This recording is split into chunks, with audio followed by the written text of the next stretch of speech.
دیکھیں جی، محرم کا جو مہینہ ہے یہ ہجری کیلنڈر کا پہلا مہینہ ہے۔ اس پہ امت کا اجماع ہے کہ سیدنا عمر فاروق رضی اللہ تعالیٰ عنہ علیہ السلام کے دور خلافت کے اندر سیدنا علی ابن ابی طالب کے مشورے سے ہجرت کو بینچ مارک مقرر کیا گیا، کیونکہ ہجرت کے بعد ہی نبی علیہ السلام کو غلبہ نصیب ہوا۔ ہجرت مدینہ سے پہلے صرف 125 بندے مسلمان تھے 13 سالہ مکی دور میں، اور ہجرت مدینہ کے بعد کے اگلے 13 سال کے اندر رومن اور پرشین امپائرز بھی گر چکی ہوئی تھی آلموسٹ، الحمدللہ۔ تو یہ بینچ مارک تھا۔ 125 بندے مسلمان ہیں ہجرت مدینہ کے وقت۔ 2 ہجری میں غزوہ بدر ہوتی ہے، 3 ہجری میں غزوہ احد ہوتی ہے، 5 ہجری میں غزوہ خندق، 6 ہجری کے اندر صلح حدیبیہ، 7 ہجری میں غزوہ خیبر، 8 ہجری میں فتح مکہ، اور 8 ہجری میں ہی غزوہ حنین مشرکین عرب کے خلاف آخری جنگ ہوتی ہے۔ 9 ہجری کے اندر غزوہ تبوک رومن امپائر سے ٹکرانے کے لیے نبی علیہ السلام خود تشریف لے گئے 30,000 جانثار صحابہ کے ساتھ رضی اللہ عنہم اجمعین۔ لیکن رومن امپائر کا جو ہیڈ تھا کیسر روم، وہ دہشت کھا کے بھاگ گیا۔ نبی علیہ السلام آلموسٹ وہاں پہ 40 دن تک رہے۔ تمام قبائل سے آپ نے معاہدے کیے کہ یا نیوٹرل رہو گے یا ہمارا ساتھ دو گے۔ اگر کیسر روم اس وقت جنگ کے لیے تیار ہو جاتا تو جنگ یرموک وہیں پہ ہو جاتی، اور پھر نبی علیہ السلام کی 11 ہجری میں وفات ہوگی۔ یہ میں نے ایک ہسٹری کے طور پہ بتایا۔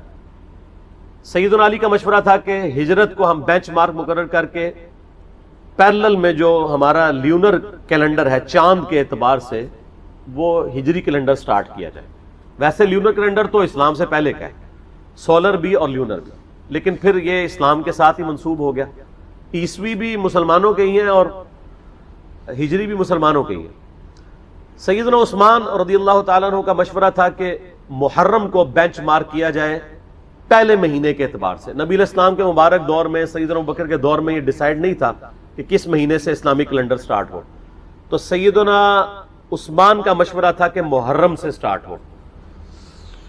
اس کی ٹیکنیکل ریزن یہ ہے کہ صحیح مسلم میں حدیث ہے کہ رمضان المبارک کے بعد اللہ تعالیٰ کو سب سے بڑھ کر محبوب روزے اللہ کے مہینے کے روزے ہیں، اور اللہ کا مہینہ ہے محرم، نبی صلی اللہ علیہ وآلہ وسلم نے فرمایا۔ تو چونکہ اللہ تعالیٰ نے اسے خاص اپنے ساتھ اس مہینے کو کیا ہے، رمضان تو امت کا مہینہ ہے، محرم کے مہینے کو اپنے ساتھ خاص کیا ہے، اس لیے سیدنا عثمان کا مشورہ تھا کہ اسے بینچ مارک کیا جائے۔ اس کے علاوہ سورہ توبہ کی آیت نمبر 36 میں آپ پڑھیں گے کہ جب سے اللہ تعالیٰ نے زمین و آسمان کو پیدا فرمایا تو حرمت والے مہینے 4 ہیں، کل مہینوں کی تعداد 12 ہے۔ آپ دیکھیں لیونر ایئرز دیکھیں، اس میں 12 مہینے ہیں، سولر میں بھی 12 ہیں، اور ان میں سے 4 حرمت والے ہیں۔ وہ کون سے 4 ہیں؟ وہ بخاری اور مسلم دونوں میں یوم النحر کا خطبہ ہے نبی علیہ السلام کا، قربانی والے دن کا۔ اس میں آپ علیہ السلام نے فرمایا وہ 3 کنزیکٹو مہینے ہیں، ذی قعدہ، ذوالحجہ اور محرم، اور چوتھا مہینہ ہے رجب کا۔ یہ 4 حرمت والے مہینے ہیں۔ اسلام سے پہلے بھی ان مہینوں کے اندر جنگ کرنا منع تھی، لڑائی کرنا منع تھا، اور اسلام نے بھی اسے حرام کیا۔ ان کی یہ حرمت ہے۔ تو اسلامی جب کیلنڈر کا آغاز محرم سے ڈیسائیڈ کیا گیا، پھر محرم کی اہمیت اور بڑھ گئی کہ پہلا مہینہ ہی حرمت والا ہے۔ اس کے علاوہ محرم کے مہینے میں ایک دن ایسا تھا، عاشورہ کا دن، جو بخاری مسلم میں آلموسٹ 50 احادیث ہے کہ جو اسلام سے قبل بھی مشرکین عرب اس دن کا روزہ رکھتے تھے، اسلام نے اسے کنٹینیو کیا، اور جب تک رمضان کے مہینے کے روزے فرض نہیں ہوئے، یہ عاشورہ کا 10 محرم کا روزہ فرض تھا۔ عاشورہ کا لفظ بخاری مسلم میں موجود ہے۔ جب یہ فرض ہو گیا تو بخاری مسلم میں آتا ہے نبی علیہ السلام نے فرمایا یہ آپشنل ہے۔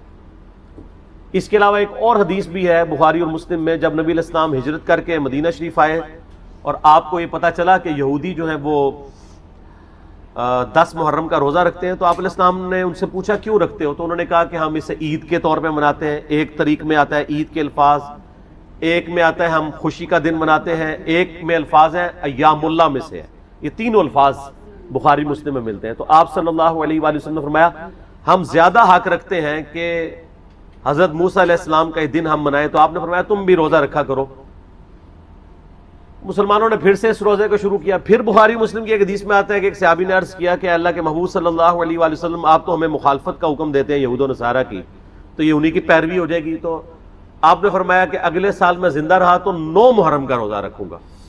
لیکن جب مسلم شریف کی اس حدیث کا ترجمہ کیا جاتا ہے تو بریکٹ میں لکھا جاتا ہے بھی, 9 کا بھی رکھوں گا, اس لیے کہ جامعہ ترمذی کے اندر موجود ہے 755 نمبر حدیث, اس کے انڈر امام ترمذی نے کومنٹس لکھے ہیں کہ عبداللہ ابن عباس کہتے ہیں یہود و نصارہ کی مخالفت کرو, 9 اور 10 دونوں کا روزہ رکھو. اس کی پوری سند سنن الکبریٰ البیہقی میں موجود ہے.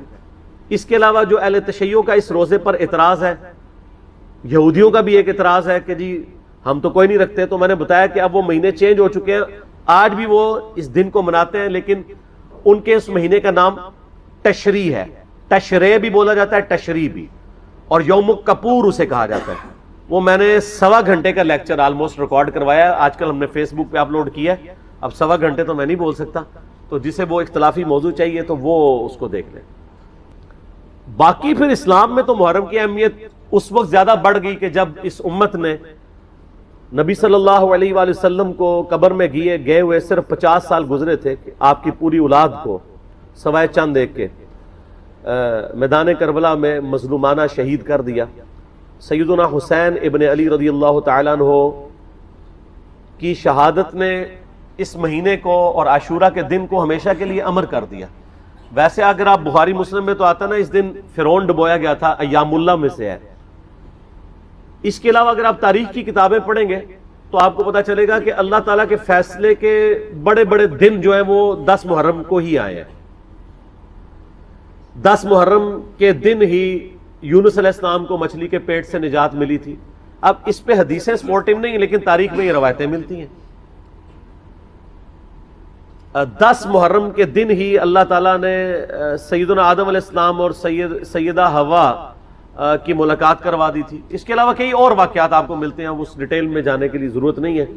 اس قسم کی آپ نے اگر میٹھی میٹھی باتیں سننی ہو تو طارق جمیل حافظہ اللہ تعالیٰ کے آج کل کافی کلپ چڑھے ہیں, وہ آپ دیکھ لیں. ہم نے تو یہاں پہ تحقیقی باتیں کرنی ہوتی ہیں, تو اس لیے میں ان چیزوں میں ٹائم لگا کے اپنی بات کا رخ اور طرف نہیں لے کے جانا چاہتا.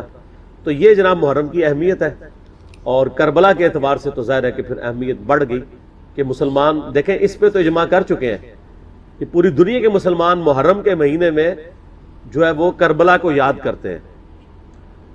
کوئی اس دن ماتم کر کے یاد کرتا ہے, کوئی اس دن فضائل اہل بیت سنا کے یاد کرتا ہے, کوئی اس دن یزید کے فضائل سناتا ہے.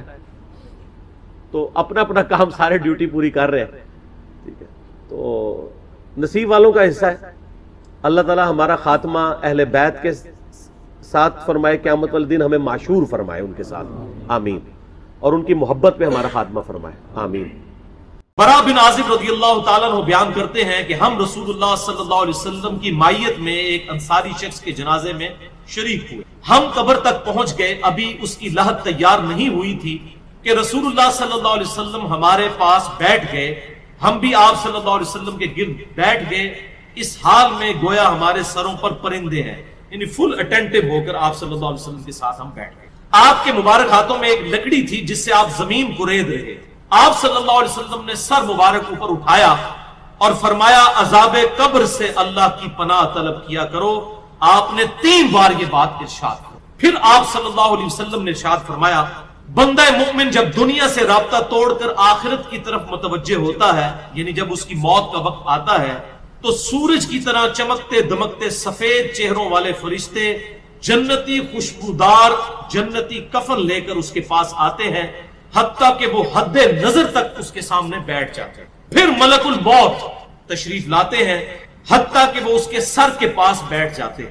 اچھا, قرآن میں ملک الموت کا نام آیا ہے سورہ سجدہ کے اندر, احادیث کے اندر بھی, البتہ تورات میں اس کا نام اسرائیل بھی آیا ہے. اور ہمارے اہل سنت کے جو اولین مفسرین ہیں, امام طبری رحمہ اللہ المتوفى 310 ہجری, انہوں نے بھی یہ ورڈ استعمال کیا ہے. لہٰذا موت کے فرشتے کو اسرائیل کہنا بھی جائز ہے ہمارے سلف کے ہاں, کیونکہ آج کل بعض لوگ کہتے ہیں اسرائیل نہیں ملک الموت ہی کہنا چاہیے, اسرائیل کا لفظ بھی ثابت ہے. پھر ملک الموت تشریف لاتے ہیں حتیٰ کہ وہ اس کے سر کے پاس بیٹھ کر کہتے ہیں پاکیزہ روح اللہ کی مغفرت اور اس کی رضامندی کی طرف چل. وہ روح ایسے نکلتی ہے جیسے مشکیزے سے پانی کا قطرہ, بالکل غیر محسوس طریقے سے اس کی روح نکال لی جائے.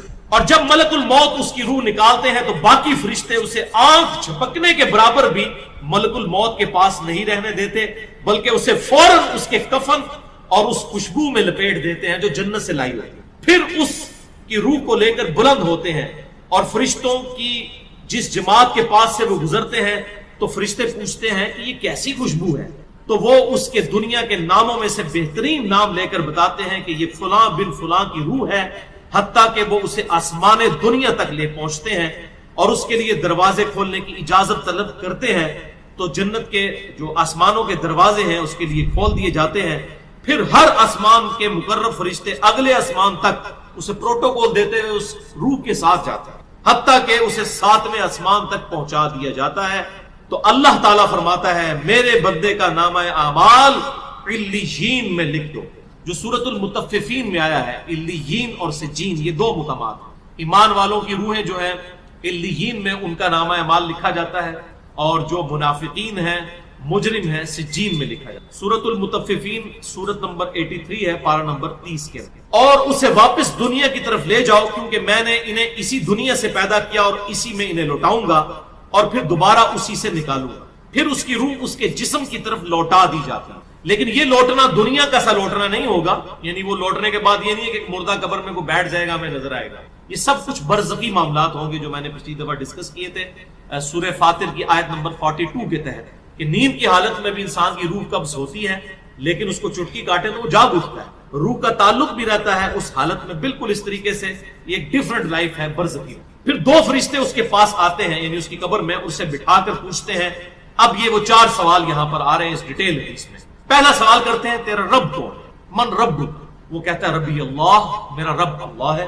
دوسرا سوال پوچھتے ہیں تیرا دین کیا ہے؟ ما دینوں کا، تیرا دین کیا ہے؟ تو وہ کہتا ہے میرا دین اسلام ہے۔ پھر پوچھتے ہیں کہ وہ آدمی جو تم میں مبعوث کیے گئے وہ کون ہے؟ اب یہاں پر وہ ڈیٹیل ہے، الذی بعث فیکم، وہ شخص جو تم میں مبعوث کیا گیا تھا وہ کون تھا؟ تو یہ جو کہتے ہیں نا قبر میں آپ صلی اللہ علیہ وسلم آ جاتے ہیں، تو کسی حدیث میں بھی اس میں ڈیٹیل آ گئی کہ اس سے پوچھا جاتا ہے جو شخص تم میں پیغمبر بنا کر بھیجا گیا وہ کون تھا؟ تو وہ کہتا ہے ہوا محمد رسول اللہ، وہ اللہ کے رسول محمد صلی اللہ علیہ وسلم۔ مسئلہ حاضر و ناظر میرا ریکارڈ ہے، مسئلہ نمبر 7، جس میں میں نے یہ تمام شبہات کلیئر کیے۔ یہ 3 سوالوں کے بعد اچھا جامعہ ترمذی میں ایک حدیث ہے 3120، اس میں الفاظ ہیں کہ وہ پوچھتے ہیں من نبیو کا، تیرا نبی کون ہے؟ اس میں تو آیا نا کہ اس شخص کے بارے میں تیرا کیا عقیدہ ہے، اس میں من نبیو کا الفاظ ہے، جامعہ ترمذی 3120۔ اچھا اللہ کا شکر ہے کہ یہ نہیں پوچھتے تیرا فرقہ کون سا ہے، تو کس امام کی تقلید کرتا تھا، کیڑی مسیتی تو نماز پڑھتا سا ہے، دیکھ لو کوئی چیز نہیں۔ تیرا رب کون ہے، تیرا دین اور نبی صلی اللہ علیہ وسلم۔ تو دنیا میں بھی ہم یہ کہتے ہیں اللہ رسول قرآن، یہی بات، تو قبر کے اندر جا کر بھی یہی سوال ہوتا ہے۔ اب وہ جب 3 سوالوں کے جواب دیتا ہے تو فرشتے 4تھا سوال اس سے پوچھتے ہیں، جو میں نے قبر کا 4تھا سوال، مسئلہ نمبر 78، تمہیں کیسے پتا چلا، ان 3 سوالوں کے جواب تمہیں کیسے آئے؟ وہ کہتا ہے میں نے اللہ کی کتاب پڑھی تھی، میں اس کتاب پر ایمان لایا اور میں نے اس کے حق ہونے کی، اللہ کی کتاب پڑھی ہوگی تو تصدیق کرے گا نا، اگر سنا کے سننی ہوگا تو کیا تصدیق کرے گا؟ ہاں پڑھا کے سننی ہوگا تو تصدیق۔ پھر آسمان سے آواز آتی ہے میرے بندے نے سچ کہا، اس کے لیے جنتی بچھونا بچھا دو، اسے جنتی لباس پہنا دو اور اس کے لیے جنت کی طرف دروازہ کھول دو۔ قبر کے اندر ہی جنت کی طرف دروازہ کھول، یعنی آپ سمجھ لیں جس طرح یہ اب ٹچ سکرین موبائل رکھ کے اور جناب لیپ ٹاپ رکھ کے سامنے لوگ بیٹھے ہوتے ہیں نا، تو ایک دوسری دنیا میں چلے جاتے ہیں، تو جنت کا فزیکلی دروازہ کھول دیا جائے گا، اس کو جنت کی ہوائیں بھی، خوشبو بھی آئے گی اور انتظار وہ کرے گا۔ وہاں اسے ہوا کے جھونکے اور خوشبو بھی آتی ہوگی اور حد نظر تک اس کی قبر کو کشادہ کر دیا جائے گا۔ خوبصورت چہرے، خوبصورت لباس اور بہترین خوشبو والا ایک شخص اس کے پاس قبر میں آئے گا اور کہے گا اس چیز سے خوش ہو جا جو چیز تجھے خوش کر دے، یہ وہ دن ہے جس کا تجھ سے وعدہ کیا جاتا تھا۔ وہ شخص پوچھے گا کہ اے شخص تو کون ہے، تیرا چہرہ بھلائی لانے والا چہرہ ہے۔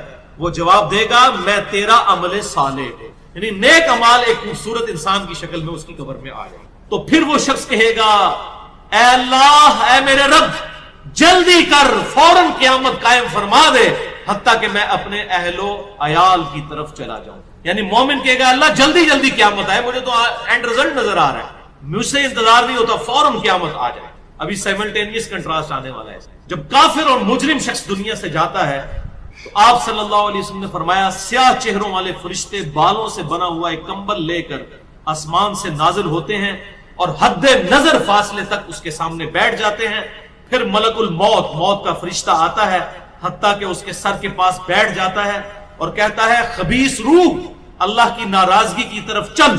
وہ روح اس کے جسم میں پھیل جاتی ہے تو وہ ملک الموت اس طرح اسے کھینچتا ہے جیسے لوہے کی سلاخ کو گیلے اون میں سے کھینچا جاتا ہے. چھس کر کے گرم سلاخ جو ہے وہ اونی کپڑے کے اندر، گیلے کے اندر ڈال کے یوں کھینچی جائے نا، اس طرح اس کے پورے جسم سے اس کی روح. پھر ملک الموت سے باقی فرشتے اس کی روح کو لے کر پلک جھپکنے کے برابر بھی وہاں نہیں رہنے دیتے، حتیٰ کہ وہ اسے بالوں سے بنے ہوئے کمبل میں لپیٹ لیتے ہیں اور اس سے زمین کے مردار سے نکلنے والی انتہائی بری بدبو نکلتی. وہ اسے لے کر اوپر چڑھتے ہیں تو وہ فرشتوں کی جس جماعت کے پاس سے گزرتے ہیں تو فرشتوں کی جماعتیں کہتی ہیں کیسی خبیث روح ہے. وہ کہتے ہیں یہ فلاں بن فلاں کی روح ہے، اور وہ اس کی دنیا کا انتہائی کبھی نام لے کر بتاتے ہیں، حتیٰ کہ اسے آسمانی دنیا تک لے جایا جاتا ہے. اس کے لیے دروازے کھولنے کے لیے درخواست کی جاتی ہے تو آسمان کے دروازے اس کے لیے نہیں جاتے. پھر رسول اللہ صلی اللہ علیہ وسلم نے سورۃ الاعراف کی آیت پڑھی کہ ان کے لیے آسمانوں کے دروازے نہیں کھولے جائیں گے، وہ جنت میں داخل بھی نہیں ہوں گے حتیٰ کہ اونٹ سوئی کے سوراخ سے گزر جائیں. یہ سورۃ الاعراف کی آیت آپ سب. پھر آپ صلی اللہ علیہ وسلم نے فرمایا کہ اللہ تعالیٰ فرماتا ہے اس کی کتاب کو سب سے نچلی زمین میں سجین میں لکھ دو. پھر اس کی روح کو شدت کے ساتھ پٹ کھا جاتا ہے. پھر آپ صلی اللہ علیہ وسلم نے یہ آیت تلاوت فرمائی سورہ الحج کی، جو شخص اللہ کے ساتھ شرک کرتا ہے گویا وہ آسمان سے گر پڑا تو اب پرندے اسے اچک کر لے جائیں یا کسی دور جگہ پر پھینک دیں. پھر اس کی روح اس کے جسم میں لوٹا دی جاتی ہے اور دو فرشتے اس کے پاس آ کر اس سے پوچھتے ہیں تیرا رب کون ہے. اب اس سے بھی سوال ہو. وہ حیرت زدہ ہو کر کہتا ہے ہائے افسوس، ہائے افسوس، میں نہیں جانتا، میں نہیں جانتا. پھر پوچھتے ہیں تیرا دین کیا ہے. وہ پھر حیرت زدہ ہو کر کہتا ہے ہائے افسوس، ہائے افسوس، میں نہیں جانتا، میں نہیں جانتا.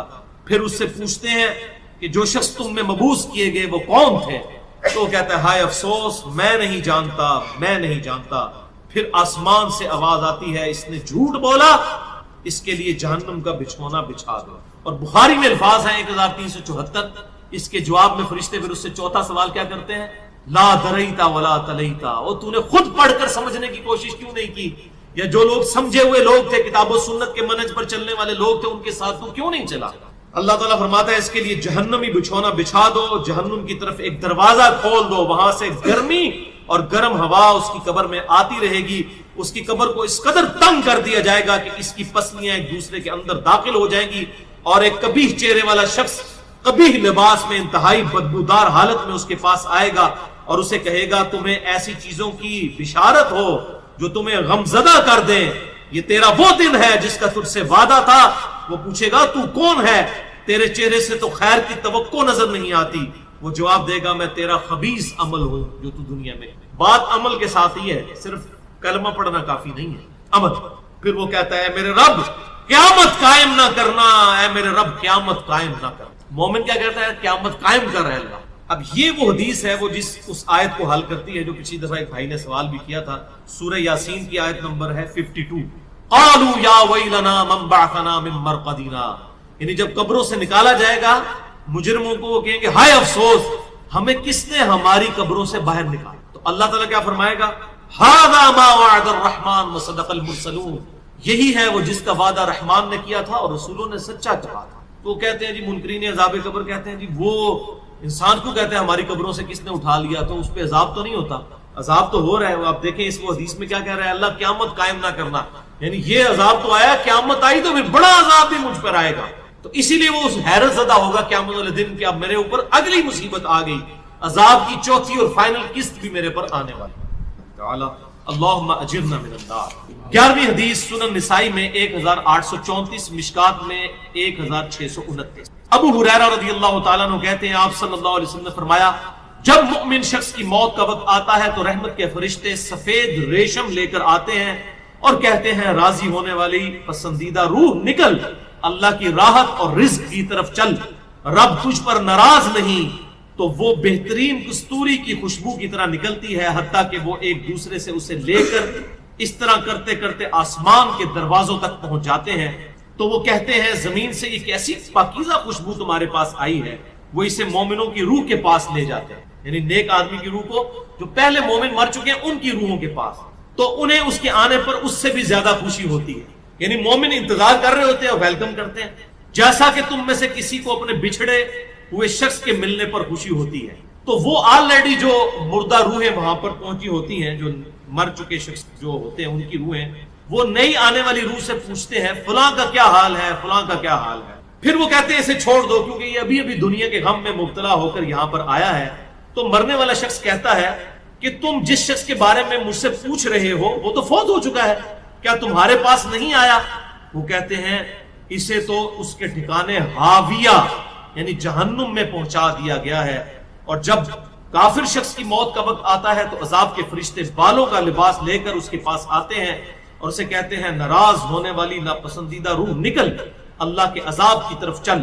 وہ مردار کی انتہائی بدبو کی صورت میں نکلتی ہے، حتیٰ کہ وہ اسے زمین کے دروازے کے پاس لے آتے ہیں تو وہ کہتے ہیں یہ کتنی بدبودار ہے، حتیٰ کہ اسے کافروں کی روح کے پاس ملا دیا جاتا. اب دیکھیں کہ وہ مومن پوچھ رہے ہوتے ہیں، اب میں اس کو ٹرانسلیٹ کر رہا ہوں، برا نہیں منانا.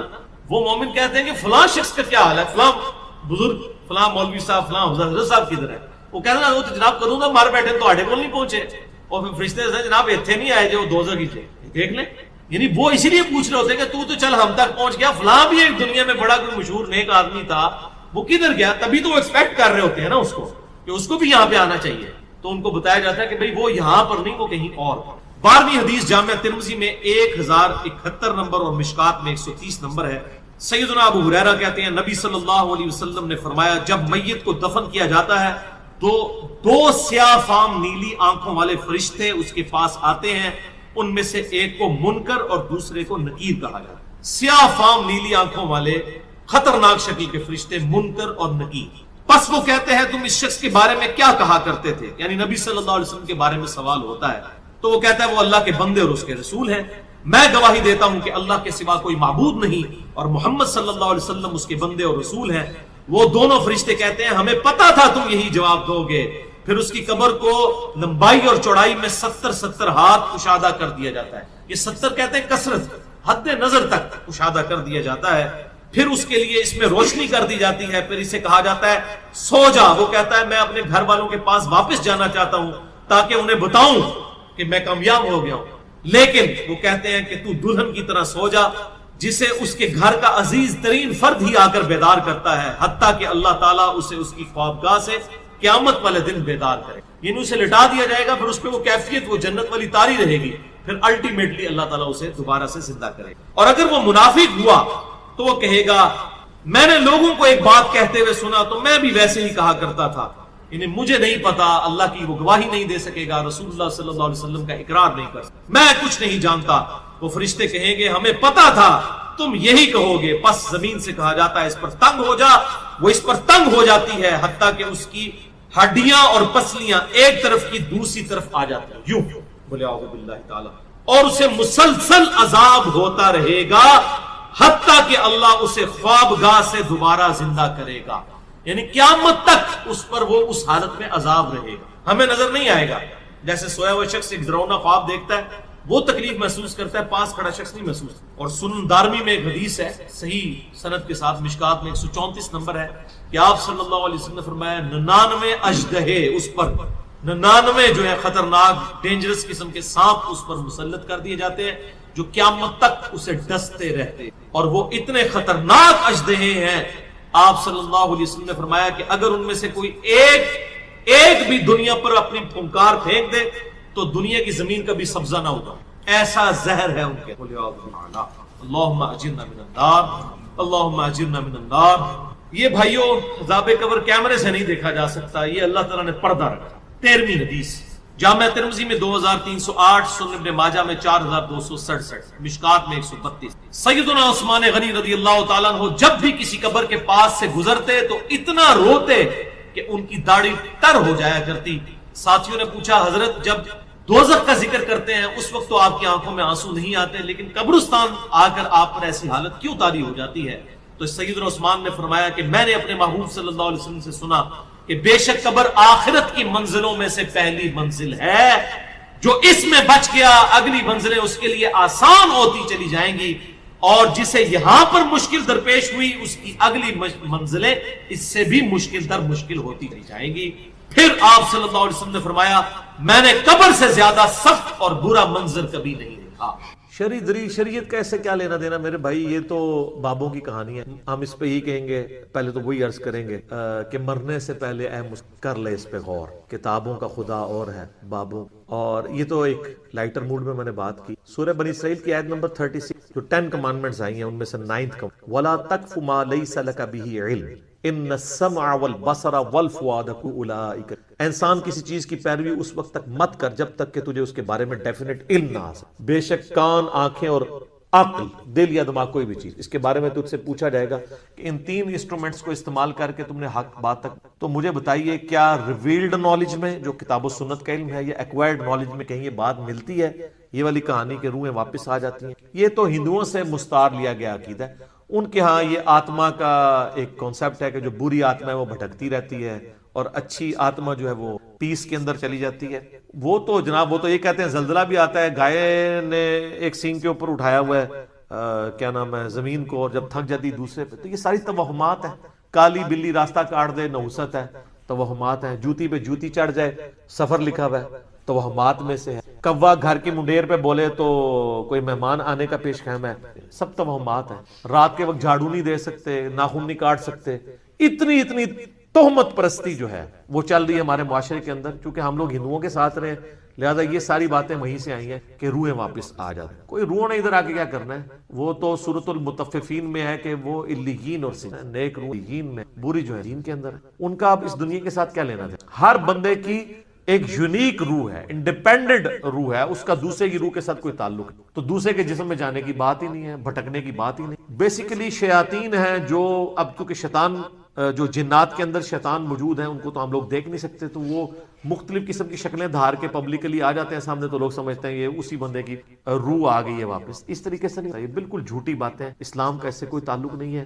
باقی جمعراتیں جو بیچتے ہیں وہ روٹی روزی ان کی لیتے ہیں، آپ جمعراتوں کی وجہ سے ہی تو یہ عقیدہ انہوں نے گھڑا ہوا ہے۔ ویسے ان کو بھی آپ جا کے ایک سائڈ پہ کر کے پوچھیں نا کہیں لکھا ہے تو کہیں گے ہے کوئی نہیں ہے، لیکن اصالے ثواب کے لیے ہمیں جمعرات دے تو ٹھیک ہے، میت کی طرف سے صدقہ ہو سکتا ہے۔ میرا تو کے اوپر لیکچر ریکارڈڈ ہے، صدقہ اور خیرات کا ثواب اسے مسلم حدیث ہے کہ میت کو 3 اعمال کا ثواب پہنچتا ہے۔ نمبر 1 علم کی بات زندگی میں کی، اس کے مرنے کے بعد جیسے امام بخاری، دوسرا صدقہ جاریہ کا کام کیا، اس کے بعد بھی جاری رہا، اسے ثواب ملنے کو اولاد جو، اور اسی کو سپورٹیو نسائی میں بخاری مسلم میں بھی اس کا کچھ حصہ موجود۔ جو سعد ابن عبادہ سفر میں تھے تو ان کی ماں پیچھے سے فوت ہو گئی، ان کا یا رسول اللہ میرا ارادہ ہے کہ صدقہ کروں، اسے ثواب ملے، کنواں کھدوا دیا اور اس کا نام ہی پڑ گیا یہ ام سعد کا، تو وہ صدقہ اور خیرات کریں، مولویوں کی روٹی روزی لگا کے رکھیں، لیکن باقی ان سے زیادہ حقدار آپ کے غریب رشتہ دار ہیں، ہمسائے ہیں۔ مولوی تو کریں آلموسٹ روزانہ ہی چھوٹا گوشت کھا رہے ہوتے ہیں، لوگ بکرے دے کے جاتے ہیں غریب رشتہ داروں کو، کوئی جو ہے ایک چھٹانگ چھوٹا گوشت لے کے دیں، یہ لوگ جا رہے ہوتے ہیں، آپ ان سے دین حاصل کیا تھا کھا رہے ہیں۔ یہ لادہ بات ہے کہ قرآن میں آتا ہے کہ اللہ کے نیک بندوں کی نشانی ہے جو اپنے مال میں سے دیے ہوا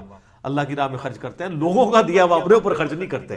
بالکل 180 ڈگری ہے، لیکن قرآن پڑھا ہو تو پھر پتہ ہونا ہے۔ بھلے اس کا جواز موجود ہے، غریبوں کو چاہے وہ علماء کرام ہو، ائمہ مساجد ہوں، آپ کھلا سکتے ہیں، لیکن یہ جو عقیدہ وابستہ کیا ہوا نا بالکل جھوٹا عقیدہ۔ قرآن تو بالکل اپنے مقدمے میں واضح ہے، سورہ یاسین کے اندر اللہ تعالیٰ نے واضح طور پہ فرمایا، آپ سورہ یاسین 22ویں پارے سے شروع ہو کے 23ویں میں ختم ہوتی ہے، تو آپ پہلے ہی صفحہ جو ہے نا 23ویں صفحے کا، اس میں اللہ تبارک و تعالیٰ نے فرمایا، آیت نمبر ہے 31، الم یروا کم اہلکنا قبلہم من القرون انہم الیہم لا یرجعون، کیا انہوں نے نہیں دیکھا کہ ہم نے ان سے پہلے کتنی امتیں ہلاک کر دی ہیں، وہ اب کبھی بھی واپس دو۔ وَإِن كُلٌّ لَمَّا جَمِيعٌ لَدَيْنَا مُحْضَرُونَ، اور ان سب کے سب لوگوں کو اللہ تعالیٰ کے حضور جمع کر کے حاضر کیا جائے گا، یعنی قیامت سے پہلے وہ دنیا میں نہیں آئے۔ اور جناب جو سورۃ الواقعہ کی رکت انگیز آیات ہیں نا، سورۃ الواقعہ پارہ نمبر 27 میں بالکل اینڈ پہ جا کے سیکنڈ لاسٹ سورت آتی ہے، اس میں اللہ تبارک و تعالیٰ نے اس ٹروتھ کو ریویل کیا ہے۔ اللہ تعالیٰ فرماتا ہے فَلَوْلَا إِذَا بَلَغَتِ الْحُلْقُومَ،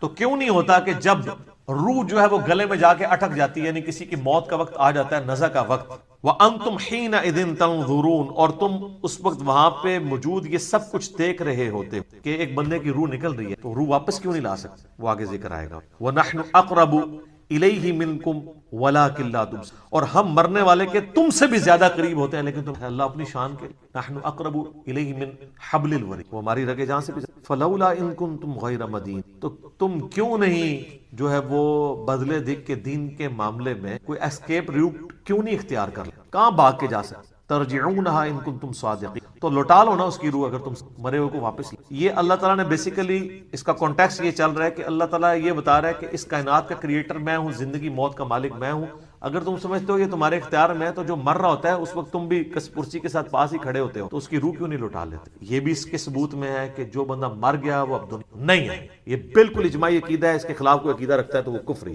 البتہ صحیح بخاری اور صحیح مسلم میں اشارتاً روح کا لوٹنا اس حوالے سے کہ وہ قبر کے اندر، جیسا کہ برزخی معاملہ ہمیں نہیں کہ جب مردے کو دفنا کے جاتے ہیں تو وہ جانے والوں کے قدموں کی آہٹ بھی، تاکہ اس کی حسرت میں اضافہ ہو اگر بدکار ہے، اور نیکوکار ہے تو وہ کہ میں اپنے ساتھ لے۔ تو بخاری میں آتا ہے میت اپنی چارپائی پہ کلام کرتی ہے دفنانے سے پہلے، جنوں انس کے سوا ساری مخلوقات سن، کیونکہ وہ مکلف ہے نا، شریعت کے مکلف ہیں، اور اگر یہ سن لیں تو بے ہوش ہو، وہ کہتی ہے مجھے کدھر لے کے جا رہا، اور نیک میت کہتی ہے مجھے جلدی جلدی، بڑا خطرناک من عذاب القبر فتنہ۔ بخاری مسلم میں حدیث ہے، نبی الاسلام نے فرمایا، سورہ ابراہیم کی آیت نمبر 27 ہے نا، یثبت اللہ الذین آمنوا بالقول الثابت فی الحیات الدنیا وفی الآخرہ، کہ اللہ تعالی اہل ایمان کو دنیا کی زندگی میں بھی اس قول پر ثابت قدم رکھتا ہے اور آخرت کی۔ تو نبی علیہ السلام سے پوچھا کہ یہ کون سا قول ہے، تو آپ نے فرمایا لا الہ الا محمد، اور آپ نے فرمایا یہ دنیا اور آخرت میں اس سے مراد یہ کہ جب انسان کو قبر میں رکھا جاتا ہے تو اس سے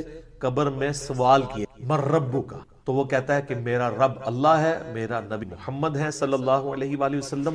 اور پھر نبی الاسلام نے یہ آیت پڑھ کے کہا کہ یہ قرآن میں بھی اس بات کا ثبوت کہ اللہ تعالیٰ اسے ثابت ہے قبر، تو قبر کے اندر جو اس سے سوال کیے، وہ جو روح کا لوٹنا ہے وہ برزخی ہے، وہ دنیا میں نہیں آ رہی ہوتی، نہ اس کو کوئی کیمرہ لگا کے آبزرو کر سکتا، یہ بھی ذرا ذہن میں رکھیے گا، کوئی آبزرو بھی نہیں کر سکتا، فرشتوں کو آبزرو نہیں کر سکتا، کیمرے یا یہ فزیکل ورلڈ کی چیزیں فزیکل انسٹرومنٹ سے آبزرو ہو سکتی ہیں، جو عالم برزخ کی چیزیں وہ آبزرو نہیں ہو سکتی۔ پھر بخاری مسلم میں حدیث ہے، نبی علیہ السلام نے فرمایا کہ قبر میں میرے بارے میں بھی پوچھا جاتا ہے، ما کنت تقول فی ھذا الرجل، اس مرد کے بارے میں تو کیا کہا؟ وہ کہتا ہے نہیں حضور دکھائے جاتے ہیں نا، ابو داؤد میں الفاظ ہے الذی بعث فیکم، ہم اس مرد کی بات کر رہے ہیں جو تم میں مبعوث ہو، تو وہ کہتا ہے ہوا محمد رسول، وہ تو محمد تھے اللہ کے رسول، وہ تھرڈ پرسن کے سیغے میں خطاب کر رہا ہوتا، ورنہ تو وہ کہتا سیکنڈ پرسن میں کہتا ھذا محمد رسول اللہ، یہ اللہ کے رسول محمد ہے۔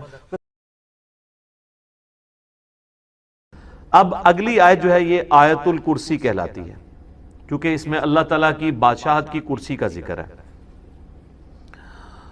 اس کی فضیلت میں کئی ایک احادیث ہیں، صحیح بخاری میں ایک بڑی ڈیٹیل حدیث ہے، مال غنیمت کی چوکیداری کے اوپر سیدنا ابو ہریرہ کو نبی صلی اللہ علیہ وآلہ وسلم نے مامور کیا، اور 3 راتوں تک ایک شخص آ کے وہاں چوری پرفارم کرنے کی کوشش کرتا رہا، تو حضرت ابو ہریرہ نے اسے پکڑ لیا۔ پہلی دفعہ پکڑا تو اس نے کہا چھوڑ دو، اگلی دفعہ نہیں آؤں گا، دوسری بار پکڑا تو اس نے کہا چھوڑ دو، اگلی دفعہ نہیں آؤں گا، تیسری دفعہ جب پکڑا تو انہوں نے کہا اب تو میں تجھے رسول اللہ کی بارگاہ میں ضرور پیش کروں گا۔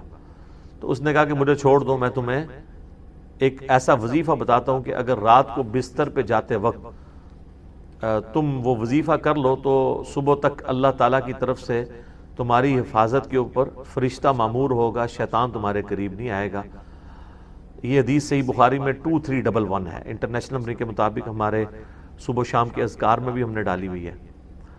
تو پھر اس نے جو وظیفہ بتایا وہ ہے کہ آیت الکرسی رات کو بستر پہ جاتے وقت پڑھ لیا کرو۔ تو حضرت ابو ہریرہ نے اس کو چھوڑ دیا۔ نبی علیہ السلام ہر موقع پہ جب وہ صبح بتاتے تھے تو نبی صلی اللہ علیہ وآلہ وسلم فرماتے تھے وہ جھوٹا ہے، آج پھر آئے گا۔ تو خیر وہ بھی سمجھدار تھا، وہ تیسری دفعہ جب جھوٹا ہے وہ چوتھی دفعہ آیا نہیں ہے۔ تو تیسری دفعہ حضور نے کہا کہ 3 دنوں سے تمہارا جو آنے والا وہ مہمان تھا نا، وہ شیطان تھا جو انسانی شکل میں آیا تھا، ہے وہ جھوٹا ہے لیکن اس نے بات سچی کی ہے۔ تو یہ ایک اصولی بات ہے کہ سچی بات اگر جھوٹا بھی کرے تو اس بات کی تصدیق کر دینی چاہیے۔ تو وہ آیت الکرسی کا وظیفہ مل گیا۔ اسی طریقے سے سنن نسائی الکبریٰ میں اسی کی ایکسٹینشن ہے۔ سنن نسائی الکبریٰ کے اندر ایک حدیث ہے، امام نسائی نے اس میں ایک چیپٹر باندھا ہے عمل الیوم واللیلہ، وہ سنن نسائی الکبریٰ کا چیپٹر ہے۔ اس میں انٹرنیشنل نمبر کے مطابق ہے یہ 8017 نمبر حدیث، حاکم میں بھی موجود ہے اس کا کچھ حصہ 2064، کہ جو شخص صبح کے وقت آیت الکرسی پڑھ لے شام تک وہ اللہ کی حفاظت میں رہتا ہے شیاطین سے، جنات سے، اور جو شام کے وقت ایک دفعہ آیت الکرسی پڑھ لے صبح تک حفاظت میں رہتا ہے۔ تو یہ اللہ کا شکر ہے کہ جو لوگ فجر اور مغرب کی نماز پڑھ رہے ہیں وہ آٹومیٹکلی آیت الکرسی پڑھ لیتے ہیں. اب جس نے فرض نماز کے بعد آیت الکرسی پڑھ لی ہے نا، اسے دوبارہ سے یہ ذکر کرنے کی ضرورت نہیں ہے، وہ اس میں امپلائڈ ہے، وہ شامل ہے. دوبارہ کر لیتا تو بہت اچھی بات ہے. اور ایک اور فضیلت ہے جو سنن نسائی الکبریٰ میں ہی ہے، 9928 نمبر حدیث ہے، اسی عمل الیوم واللیلہ چیپٹر میں، کہ جو شخص نماز فرض ادا کرنے کے بعد، نماز فرض، آیت الکرسی پڑھ لے گا وہ مرتے ہی جنت میں داخل ہوگا. لیکن اس میں نماز شرط ہے. تو یہ بھی ایک فضیلت ہے اس اعتبار سے. اس کی ایک ضعیف سند بھی ہے سنن کبریٰ البیہقی میں مولا علی سے. اس میں الفاظ یہ ہیں کہ وہ آیت الکرسی کسی سے گفتگو کرنے سے پہلے پڑھ لے. لیکن جو سنن نسائی الکبریٰ میں صحیح سند ہے اس میں یہ الفاظ نہیں ہے. لیکن اس طرح کی جو ضعیف روایتیں ہیں نا، جب صحیح احادیث کو سپورٹ کر رہی ہو نا تو اسی کو فالو کرنا چاہیے. کوشش یہی کرنی چاہیے کہ بغیر گفتگو کیے سلام پھیرتے ہی آیت الکرسی پڑھ لی جائے. البتہ اگر کوئی گفتگو کر بھی لیتا ہے تب بھی فضیلت مل جائے گی، کیونکہ جو صحیح حدیث میں اس طرح کے الفاظ موجود نہیں ہیں. تو یہ 3 بڑے بڑے فضائل ہیں. باقی میں نے قرآن حکیم کی صورتوں کے فضائل کے اوپر ڈیٹیل لیکچر ریکارڈ کروا دیا ہوا ہے، مسئلہ نمبر 112ABC. جسے شوق ہے تو وہ دیکھ سکتا ہے. اللہ لا الہ الا ہو، اللہ ہی ہے وہ کہ نہیں ہے کوئی معبود سوائے اس کے. الحی القیوم، وہ خود سے زندہ ہے اور باقی سب کو قائم اسی نے رکھا ہوا ہے. سب کو زندہ رکھنے والا وہ ہے. باقیوں کی زندگی اس سے مستعار ہے، اس کی زندگی حقیقی ہے، اپنی ہے. لا تأخذہ سنۃ ولا نوم، اور اس کی زندگی اتنی کامل ہے کہ نہ تو اسے اونگ آتی ہے اور نہ نیند. ہماری زندگی آپ دیکھ لیں ناقص ہے. ہم 24 گھنٹے کے اندر ایک دفعہ ضرور مر جاتے ہیں. موت نیند کی بہن ہے نا. اسی لیے آپ دیکھیں آپ کو جو رات کو سونے کی دعا سکھائی گئی ہے صحیح بخاری میں، اللہم بسمی کا اموت و احیا، اور اللہم باسمی کا اموت و احیا، دونوں الفاظ درست ہیں. تیرے نام سے زندہ ہوتا ہوں اور مرتا ہوں. اور صحیح بخاری میں جو صبح اٹھنے کی دعا ہے وہ تو ہے ہی ہے، اس میں تو ڈائریکٹ کلیئر ہو گیا. یہاں تو پھر بھی کوئی کہہ سکتا ہے کہ ایمبیگوٹی ہے کہ یہ اس نیند کا بھی ذکر نہیں ہے، لیکن اس میں تو واضح ذکر ہے الحمدللہ الذی احیانی بعد ما اماتنی، یا احیانا بعد ما اماتنا، جمع کے سیغے سے ہو.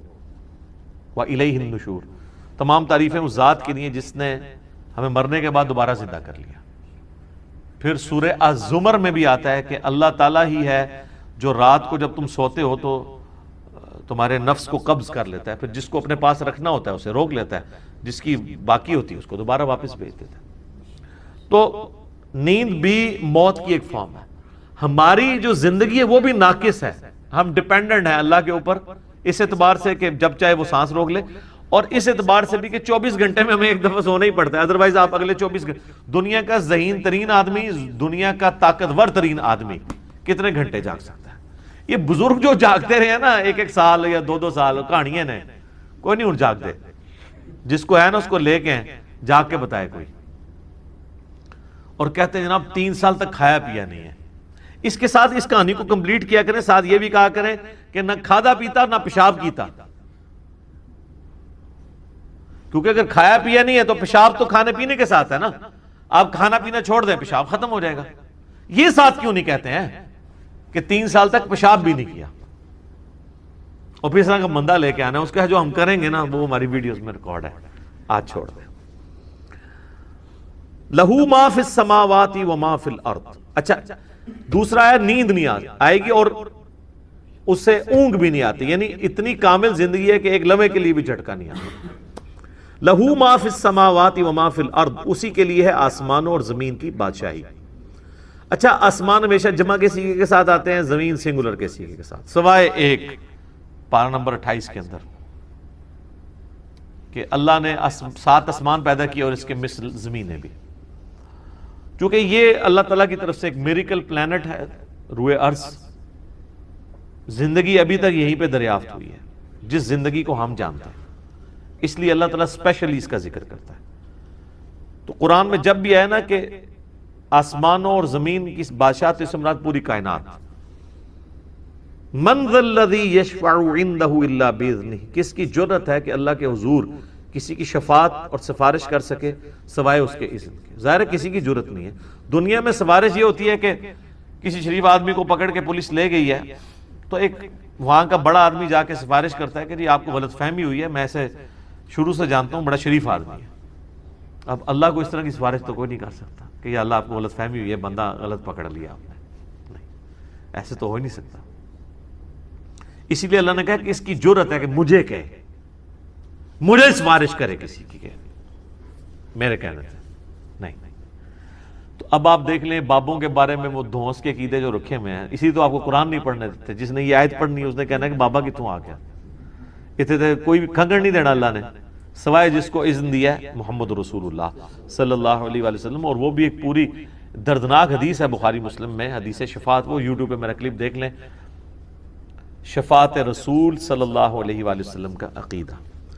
یعلم ما بین ایدیہم وما خلفہم، وہ جانتا ہے جو ان سے پہلے ہو چکا، جو ان کے بعد ہونے والا ہے. یعنی اللہ تعالیٰ ہمارا جس کی سفارش تم میرے پاس لے کے آؤ گے نا، مجھے پتا ہے اس نے پہلے کیا کیا اور آندہ کیا کرنا ہے، مجھے بتا رہے ہو. اور ایک معنی یہ بھی ہے کہ جو سفارشی بھی ہے نا، اللہ تعالیٰ ان کو بھی جانتا ہے کہ ان کا علم پہلے کا کیا تھا اور بعد کا علم کیا ہے. اللہ تعالیٰ نے ہر ایک کو اپنے علم سے گھیرا ہوا ہے. وَلَا يُحِيطُونَ بِشَيْءٍ مِّنْ عِلْمِهِ إِلَّا بِمَا شَاءَ، اللہ کے علم کو کوئی نہیں گھیر سکتا سوائے اللہ تعالیٰ جس کے لیے چاہے تو اس کے اوپر کوئی علم آشکار کر لے. یعنی اللہ تعالیٰ کے علم کو کوئی اور مخلوق نہیں گھیر سکتی. اللہ نے سب کو اپنے علم سے گھیرا ہوا ہے سوائے اس کے کہ وہ جو سورہ آل عمران میں بھی آتا ہے 179 نمبر آیت میں کہ اللہ کی یہ شان نہیں ہے کہ وہ اپنے غائب کے اوپر کسی کو اطلاع دے سوائے اپنے پیغمبروں کے، اور تمہارا کام ہے اللہ اور اس کے پیغمبروں پر ایمان لاؤ. پیغمبر وہ ہستی ہوتی ہے کہ جس کو اللہ تعالیٰ غیب کی خبریں دیتا ہے، غیب کا علم دیتا ہے اتنا جتنا اس کے لیے پسند فرماتا ہے. علم الغیب کے اوپر میرا مسئلہ نمبر 6A اور 6B آپ دیکھ سکتے ہیں، وہ ڈیٹیل ٹاپک ہے. تو جتنا جس کے لیے چاہتا ہے اللہ ظاہر فرماتا ہے اور جس کے لیے نہیں چاہتا ظاہر نہیں فرماتا. اچھا، یہ اب بعض علم الغیب ایسے ہیں جو اللہ تعالیٰ نے انبیاء کرام کو دیے ہیں، اور بعض یہ ہیں جو ہمارے اعتبار سے وہ آپ سمجھ لیں ان سین علم ہے، لیکن چونکہ وہ فزیکل ورلڈ کے ساتھ تعلق رکھتے ہیں اس لیے ہم اس کو علم الغیب کا لفظ تو نہیں بول سکتے، لیکن چھپے علوم ہیں. جیسے سائنٹیفک جو بڑے بڑے راز ہیں اس کائنات کے، وہ لوگوں نے دریافت کیے ہیں. میگنیٹک فیلڈ کا دریافت کرنا، کمپاس بنا لینا. فیراڈے نے 800 سے 200-300 سال پہلے ہی ہوا نا بجلی والا معاملہ. دنیا میں بجلی آئے ہوئے میکسیمم 150 سال گزرا ہے، اس سے پہلے بجلی نہیں تھی. تو ایک انسان پہ اللہ نے راز کھولا ہے نا کہ اگر کسی کنڈکٹر کو میگنیٹک فیلڈ کے اندر موو کیا جائے تو اس میں وولٹیج پیدا ہو جاتی ہے، EMF انڈیوس ہو جاتی ہے. یہ فیراڈے کو اللہ نے راز سمجھا دیا نا. نیوٹن کو کئی ایک چیزیں باتیں سمجھا دی، آئنسٹائن کو سمجھا دی. تیل زمین سے نکل آیا، گھڑی بنا لی، اتنی ساری چیزیں ہیں، جہاز بنا لیے، جیٹ انجن بنا لیے. تو یہ اس کائنات کے راز اللہ تعالیٰ لوگوں پہ کھولتا ہے. وسع کرسیہ السماوات والارض، اسی کی کرسی نے آسمانوں اور زمین کو گھیرا ہوا ہے. ولا یؤودہ حفظہما، اور اللہ تعالیٰ کو زمین و آسمان کی حفاظت کرنا کوئی مشکل نہیں ہے، تھکا نہیں دیتی یہ چیز. وہو العلی العظیم، اور وہ بہت بلند ہے اور عظمت والا ہے. اچھا، یہاں کرسی عین ممکن ہے کہ کوئی فزیکل کرسی ایگزسٹ کرتی ہے، اور عین ممکن ہے کہ یہ بات محاورتاً ہو رہی ہے کہ اللہ تعالیٰ کی بادشاہت اس سے مراد ہو، کیونکہ قرآن میں کئی ایک چیزیں محاورتاً بھی استعمال ہوئی ہیں. اس کے اوپر یہ جو اہل حدیث کی طرف سے جہمی ہونے کا فتویٰ فوراً لگا دیتے ہیں، یہ غلط ہے. بعض جگہ وہ خود بھی تعویلات کر رہے ہوتے ہیں. جیسے سورہ قصص کے اینڈ پہ آتا ہے کہ ہر چیز کو فنا ہے سوائے اللہ کے چہرے کے. تو سارے اہل حدیثوں نے ترجمہ کیا ہے یہاں چہرے سے مراد اللہ کی ذات ہے. تو تعویل تو وہ بھی کر رہے ہیں. یا قیامت والے دن اللہ کے سائے کے سوا کوئی اور سایہ نہیں ہوگا، 7 لوگ اس سائے کے نیچے ہوں گے، بخاری مسلم میں آتا ہے. تو وہاں اہل حدیث بھی کہتے ہیں یہاں مراد عرش کا سایہ، اللہ کا سایہ مراد نہیں. تو اس طریقے سے اگر کوئی تعویل کرتا ہے اس طرح کے معاملات میں جہاں پہ ممکن ہو، جہاں پہ ممکن نہ ہو وہاں پہ نہیں کرنی چاہیے. مولانا مودودی تو دونوں طرف گئے ہیں کہ عین ممکن ہے کرسی ہو اور عین ممکن ہے کہ اس سے مراد ایک محاورتاً بات ہو کہ اللہ کی بادشاہی نے گھیر رکھا ہے ہر چیز کو، اور اس کی یعنی صرف اللہ تعالیٰ نے یہ بنا کے مخلوق چھوڑ نہیں دی بلکہ اس کی حفاظت بھی اپنے ذمہ لی ہوئی ہے. اور وہ ایسی حفاظت نہیں ہے کہ کوئی اللہ تعالیٰ کو مصروف ہو گیا کہ اتنی مخلوقات پیدا کر کے اب کیا کرے گا، وہ ایسا نہیں ہے، بلکہ وہ اللہ تعالیٰ نے پہ کوئی گرا نہیں ہے اس کی. وہ تو سورۃ الانعام میں ہے کہ زمین کی گہرائیوں میں کوئی دانہ نہیں پھوٹتا، نہ زمین کے اوپر نہ سمندروں میں کوئی پتا بھی گرتا ہے مگر اس کے علم سے، اور اتنا کامل علم ہے کہ اللہ نے یہ سب کچھ ہونے سے پہلے لوح محفوظ میں لکھ لیا ہے. تو ایک ڈیٹیل طلب ٹاپک ہے. وَهُوَ الْعَلِيُّ الْعَظِيمُ، اور وہ بلند ہے اور عظمت والا ہے. اب یہاں پہ ایک اللہ کا نام بھی آ گیا علی. علی یون تو مخلوق میں کسی کا نام ہو سکتا ہے، یہ ہے العلی. جب الف لام سے ہوگا تو دی علی خاص ہو جائے گا. رحمان تو کوئی بھی ہو سکتا ہے، الرحمان اللہ ہے. رؤوف کوئی بھی ہو سکتا ہے، نبی علیہ السلام کے لیے ہے بالمؤمنین رؤوف الرحیم، لیکن الرؤوف اور الرحیم اللہ ہے. صرف رؤوف اور رحیم سورہ التوبہ کی آخری آیات میں نبی علیہ السلام کے لیے بھی ہے. تو یہاں پہ بھی علی سے مراد بلند، عظمت والا، یعنی اللہ تعالیٰ اپنے عرش پہ مستوی ہے جیسا کہ اس کی شان کے لائق ہے، اور اپنی شان کے اعتبار سے بھی بلند ہے. تو اب یہ آیت الکرسی پہ تو گھنٹوں بولا جا سکتا تھا، میں نے اتنا حصہ کور کیا جتنا ایک عام بندے کی ضرورت ہے، کیونکہ آپ سمجھیں کہ قرآن حکیم میں جتنی بھی آیات اللہ تعالیٰ کی اسماء و صفات کے اعتبار سے یا اس کی قدرتوں اور شانوں کے اعتبار سے آئیں گی، آلموسٹ ان کی جڑ جو ہے وہ آیت الکرسی کے اندر موجود ہے. تو یہ اس پہ تو گھنٹوں بولا جا سکتا ہے، لیکن جتنی میں نے اجمالاً اس کی تفسیر بیان کر دی ہے اس تفسیر کلاس کے اندر اتنی کافی ہے. باقی تو جیسے جیسے اللہ تعالیٰ کی شانوں کا ذکر بیچ میں آتا چلا جائے گا وہ انشاءاللہ تعالیٰ ہم اس کو کور کرتے جائیں گے. اللہ تعالیٰ سے دعا ہے جو حق بات میں نے کہی اللہ تعالیٰ ہمارے دلوں میں راسخ فرما دے. اگر جذبات میں میرے منہ سے کوئی غلط بات نکل گئی تو اللہ تعالیٰ ہمارے دلوں سے اسے محو کر دے، دور کر دے، ہمیں معاف بھی فرما دے، ہمیں کتاب و سنت کی تعلیمات پر عمل کر کے دوسرے بھائیوں تک پہنچانے کی توفیق عطا فرمائے. سبحانک اللہم و بحمدک، اشہد ان لا